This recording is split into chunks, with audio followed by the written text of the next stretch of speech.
pantalla y dar lectura a su trabajo, de tal manera que podamos ir revisando renglón tras renglón. ¿Le parece bien? Si usted está de acuerdo. Está bien, lo voy a compartir.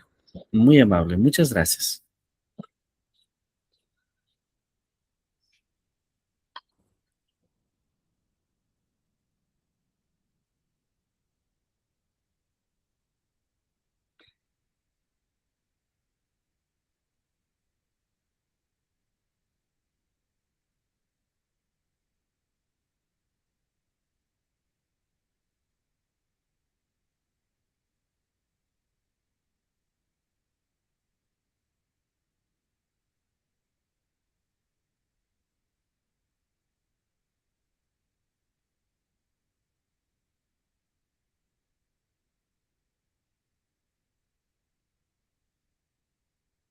Excelente, ahí ya se puede ver.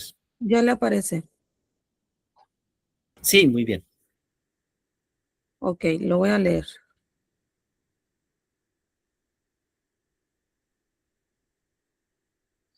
El desarrollo de la oralidad, la escritura y la comprensión lectora constituye uno de los pilares fundamentales en la formación educativa de niñas y niños, especialmente en los niveles de preescolar y primaria. Estas tres habilidades no deben entenderse como procesos aislados, sino como dimensiones interrelacionadas que contribuyen a la construcción del pensamiento, la comunicación y el aprendizaje significativo. Diversos autores han aportado perspectivas claves para comprender cómo se desarrollan estos procesos en el ámbito educativo.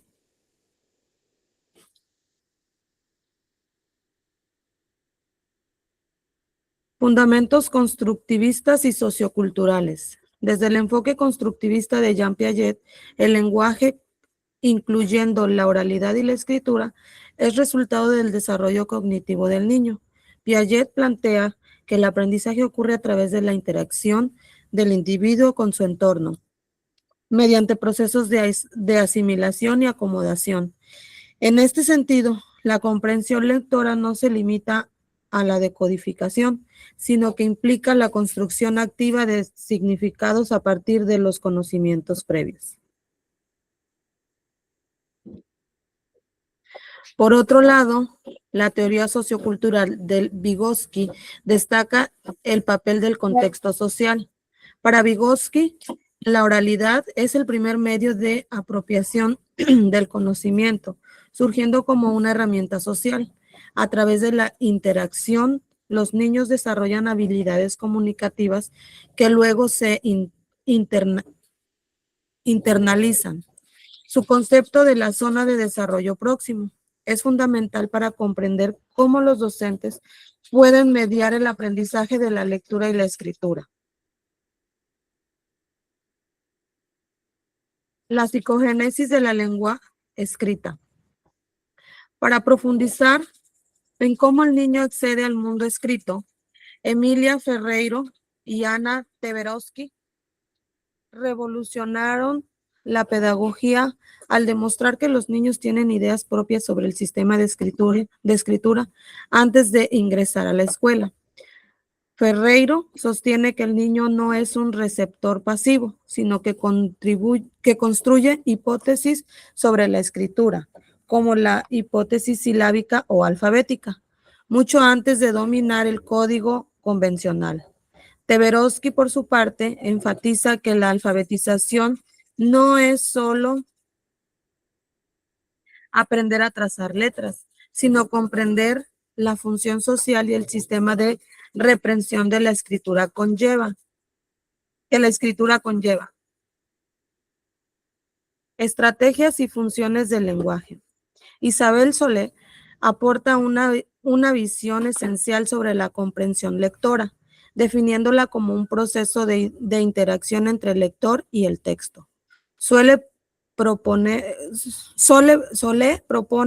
que la comprensión debe enseñarse a través de estrategias antes, durante y después de la lectura.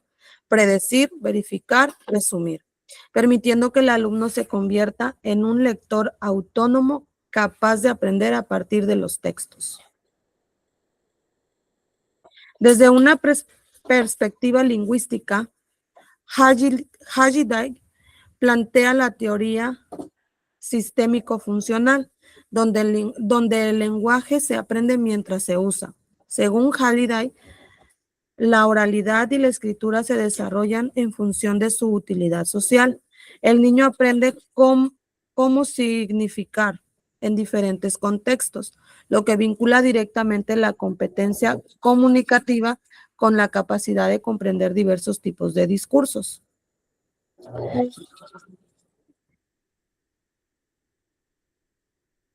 Dimensión crítica y social. Daniel Casani introduce el concepto de literacidad crítica.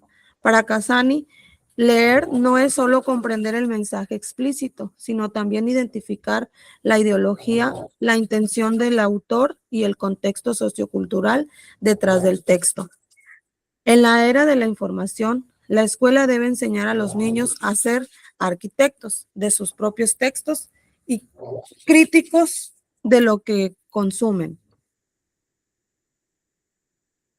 Finalmente, Paulo Freire vincula la lectura de la palabra con la lectura del mundo. Para Freire, el desarrollo de la lectoescritura es un acto político y liberador. La alfabetización debe partir del diálogo, que es la oralidad, y de la realidad del estudiante, transformando la comprensión lectora en una herramienta para la conciencia crítica y la transformación social.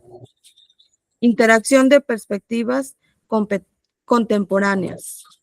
Autores como Caballero destacan la importancia de integrar la oralidad como herramientas para el pensamiento crítico, permitiendo verbalizar ideas y construir significados compartidos. Por su parte, Leiner centra su análisis en la comprensión lectora como un proceso complejo que involucra habilidades cognitivas y metacognitivas, donde el lector monitorea su propia comprensión. En conclusión, la relación entre oralidad, escritura y comprensión lectora es bidireccional. La oralidad facilita la escritura de ideas para la escritura, mientras que la escritura fortalece la comprensión al exigir organización y reflexión. Entre las visiones de Piaget, Vygotsky, Ferreiro, Solé, Casani y Freire permiten en los docentes adoptar un enfoque integral que no solo mejore el rendimiento académico, sino que forme individuos críticos, reflexivos y capaces de comunicarse eficazmente en distintos contextos. Y esto.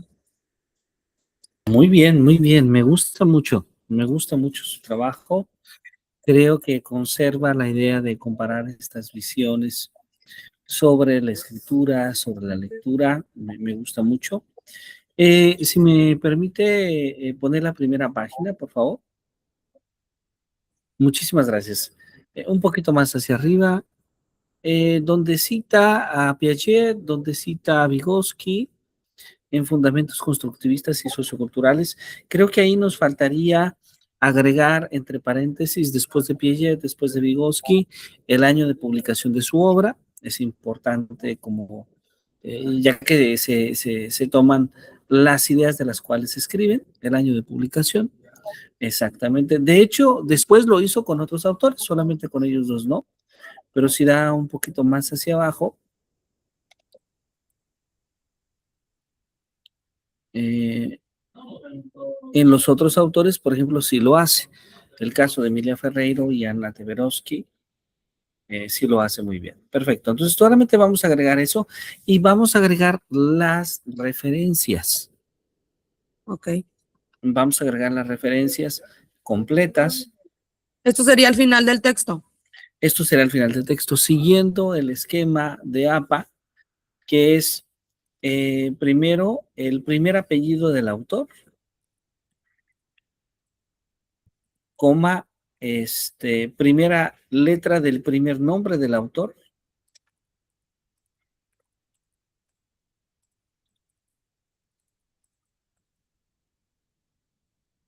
coma, entre paréntesis, año de publicación,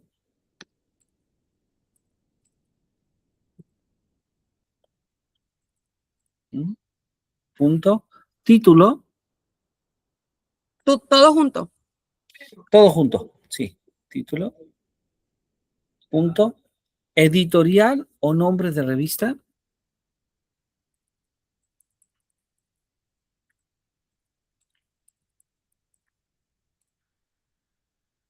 punto, hasta ahí.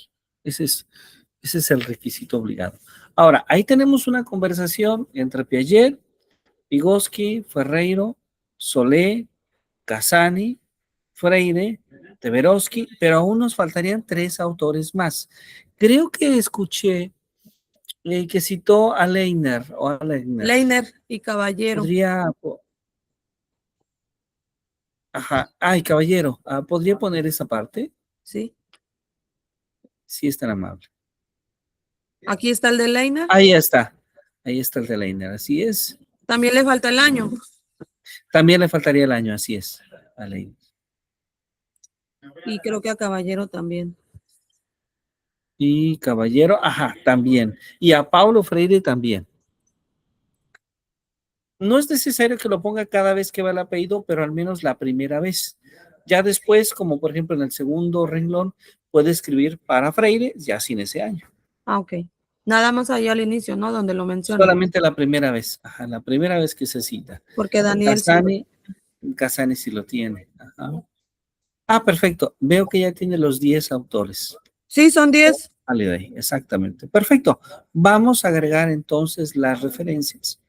De los 10. De los 10.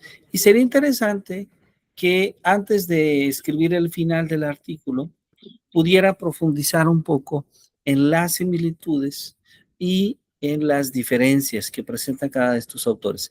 Creo que ya inicia este análisis, pero que pudiera hacerlo en todos los autores, ¿sí? Que pudiera diferenciar qué visión de ellos tienen en común, qué visión de ellos es completamente distinta. Creo que va a quedar una monografía muy, muy interesante bajo esta visión que amablemente usted nos ha compartido. Ok.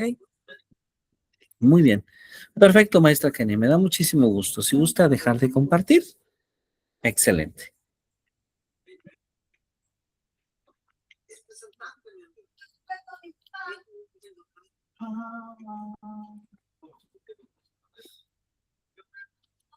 Parece que ya. Ya está, excelente, muy bien.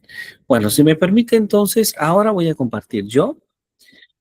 Voy a compartir allá el día de hoy como de alguna manera cierre en el sentido de que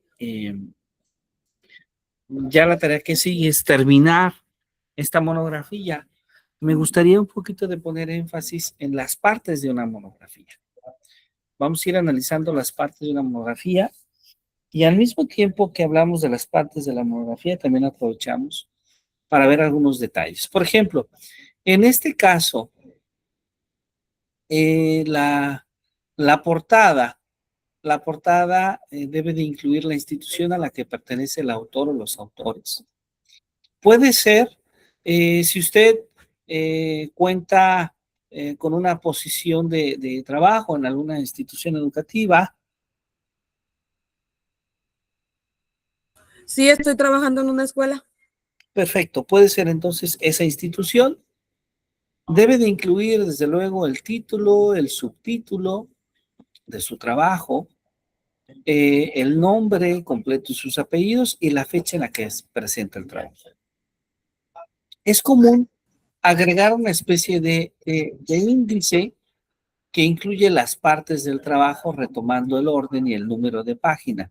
Esto generalmente se hace ya hasta el final y debo decirlo, en este caso que son artículos breves no es tan necesario. A veces hay artículos que pueden tener 15, 20, 30 páginas y que tienen varias secciones y entonces esto resulta útil. Lo que sí debe tener es una introducción de elección del tema y de las razones por las que se eligió, la metodología que se utiliza, los resultados y las conclusiones. En este caso, la metodología pues va a ser justamente una investigación de corte documental o de corte teórica. Y importante mencionar que toda esta introducción preferiblemente no debe de superar a una cuartilla. Entre una cuartilla y 2 cuartillas es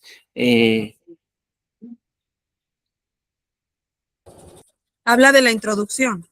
exactamente, es la extensión que nosotros esperamos de esta parte del documento, ¿sí?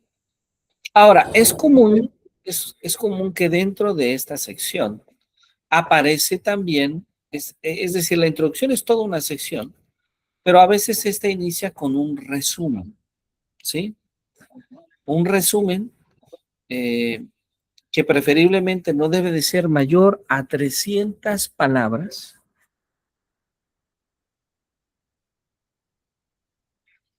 Es como algo breve de lo que está en el texto, ¿no? En el artículo.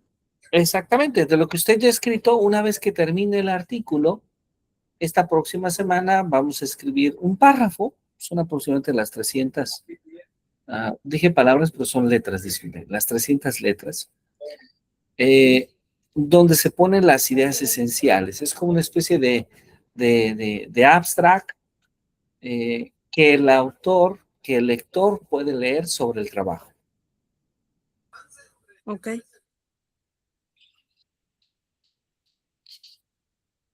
Ahora, es muy importante que estas 300 letras que utilizamos para el resumen, que básicamente es un pequeño párrafo, consideremos, por una parte, las palabras clave, ¿sí? Es decir, consideremos justamente 4 palabras que describan su trabajo. Encontrar estas 4 palabras puede ser muy semejante a preguntarnos lo siguiente. Imaginemos que su trabajo ya está publicado, ¿sí? Y entonces, este trabajo ya publicado, usted desea que sea leído. Usted desea que más personas se interesen en su lectura. Entonces, la pregunta es, ¿cuáles son las 4 palabras que usted tendría que escribir para que encontraran su trabajo? ¿Sí? Esas son las 4 palabras clave. Las palabras que más utiliza en el trabajo y que usted considera más importantes. ¿Sí? Sí, maestro. Estas 4 palabras clave y el resumen es la primera parte, es decir, va a la sección de título, nombre, fecha, índice, resumen, pero esta sección debe de incluir al menos estos 5 elementos. A pesar de que es pequeña, hay que cuidar la escritura. ¿Para qué? Para que en estas 300 letras podamos explicar los motivos de la elección del tema. ¿Por qué? El propósito. ¿Para qué? El tema central de la monografía. ¿De qué? El resumen de los puntos más importantes del tema y las conclusiones principales. Es una de las partes donde la redacción es cuidadosamente estructurada para que con pocas palabras se pueda decir mucho y sobre todo, se pueda interesar al lector. Esa es una de las tareas más importantes. Ok, tenemos entonces la introducción. Esta introducción, que en lo general, ya he comentado que va desde 1 hasta 2 páginas, y lo que sigue es el cuerpo de la obra o el desarrollo. Ahí es justamente donde se desarrollan las ideas principales que tiene el autor.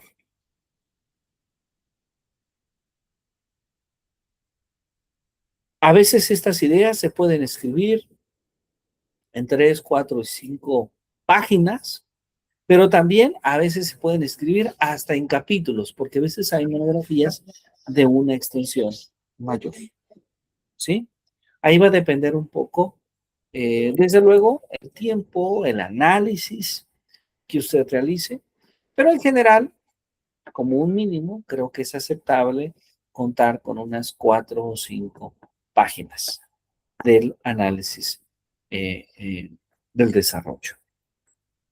Un artículo académico, como puede ser una monografía, como puede ser un ensayo, como puede ser una narrativa, no se evalúa por la cantidad de hojas que el artículo posee. Sin embargo, es común que un artículo de este tipo, de este género, al menos posea unas 4, 5, 6 páginas. De ahí en adelante. ¿Sí? Eh, y bueno, después del cuerpo de la obra o del desarrollo viene la conclusión. La conclusión que ese resumen sintético de la información contenida en el desarrollo del tema. Ahí analizamos el plan del trabajo y vemos si logramos los propósitos que teníamos al inicio. ¿Cuáles son los conocimientos que adquirimos, las experiencias, los aciertos, las fallas, inclusive las limitaciones o lo que no logramos con nuestra propuesta de trabajo? La conclusión a veces puede ser una página, media página, dependiendo del texto. Y finalmente tenemos las referencias bibliográficas o la bibliografía, las fuentes consultadas, las referencias utilizadas.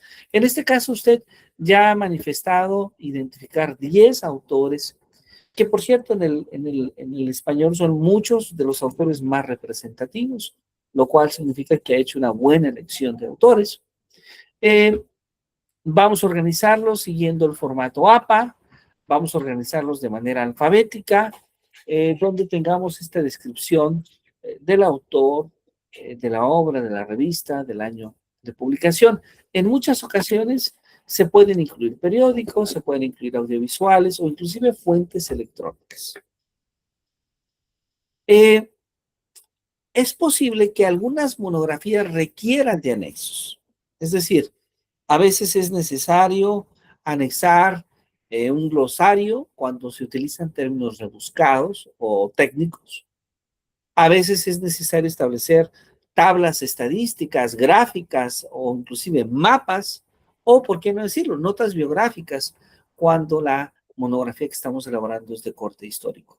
Nosotros, desde luego, podemos agregar estos anexos sin ningún inconveniente al finalizar el documento después de las referencias. Entonces, estos son los elementos básicos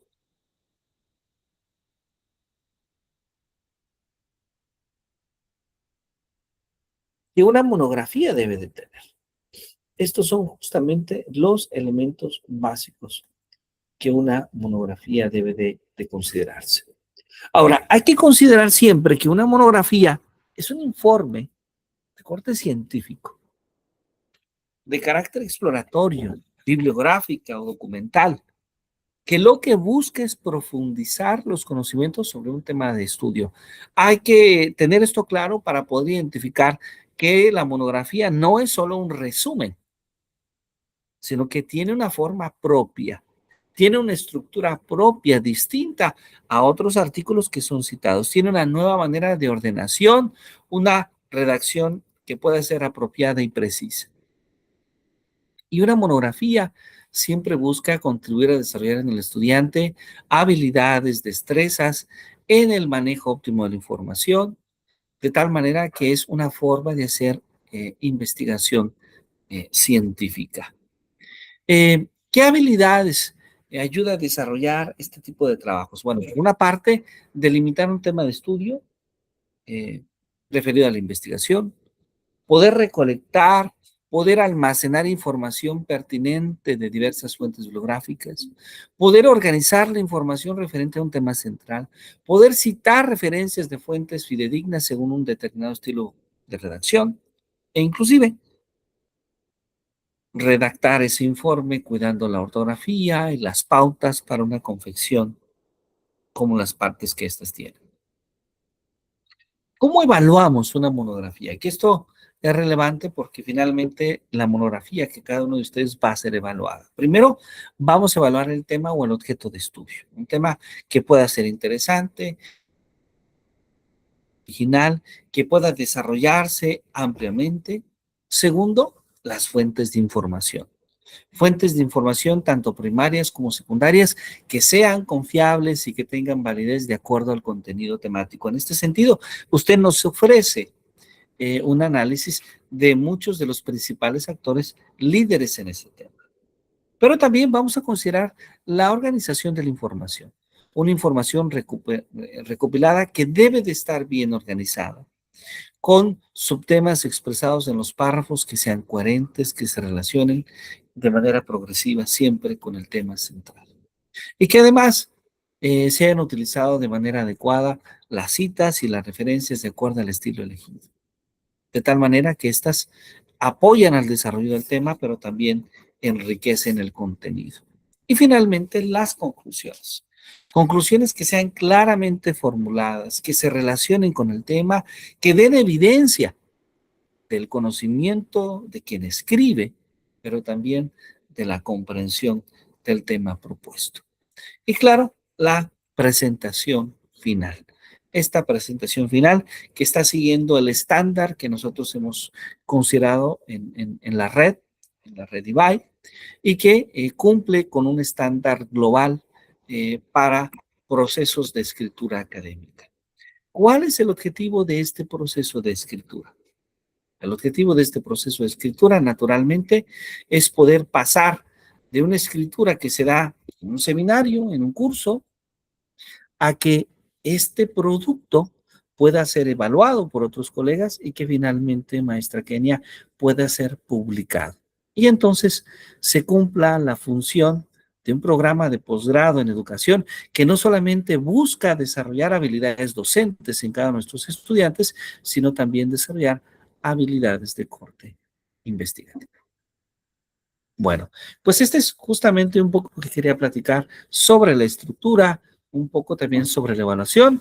Nos han faltado nuestros demás colegas para poder tener la oportunidad de escuchar a cada uno, de conocer sus escritos, de hacer las correcciones y sobre todo en este mismo proceso de corregir, nosotros también vamos aprendiendo y compartiendo.